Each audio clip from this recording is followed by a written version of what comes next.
Tayo po ay gagamit ng King's Vita Plus pang food supplement vitamins sa ating mga biik. Hindi na pala biik, baboy na pala sila. So ganito lang po ang ating gagawin. Pero before natin gagawin ay lilinisan muna natin ng ating munting baboyan.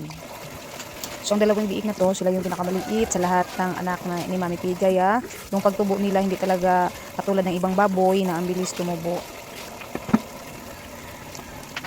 So ganito ang morning routine ko kada araw.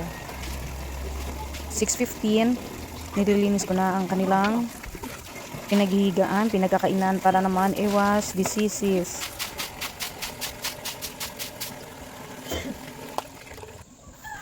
Sa ating baboy ay 1 buwan pa lamang galing walay. So ganito lang ang gagawin.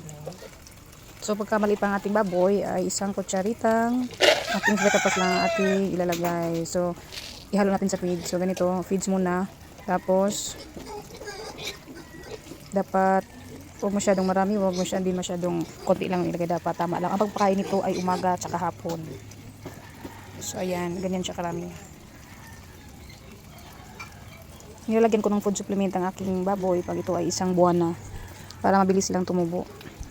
So ayan, ihalo talaga para makain nila yung food supplement na nilalagay natin. Haluin, pagkatapos niyang haluin po ay lagyan po natin ng tubig.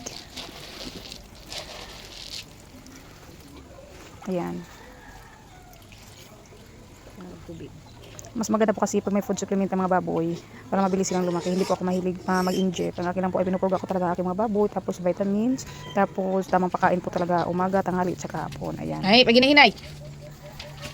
Na. So ganyan lang po hanggang sila ay maiwalay. Tapos ang bilis po talaga lumaki ng mga baboy.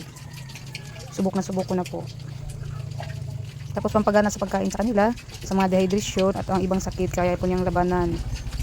So pag bumili po ay ng King's Vita Plus, pwede niyo pong basahin sa likod, may nakalagay po doon mga prevention kung bakit tayo ay gumagamit ng food supplement para sa mga baboy.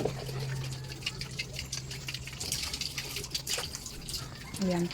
Pag nagpapakain kayo ng feeds, dapat kaunti lang muna ilagay para siguradong naubos nila ang feeds na yun na may halong Vita Plus. Tapos pag hindi naubos na, sa kanya dagdagan ulit. Yun lang po.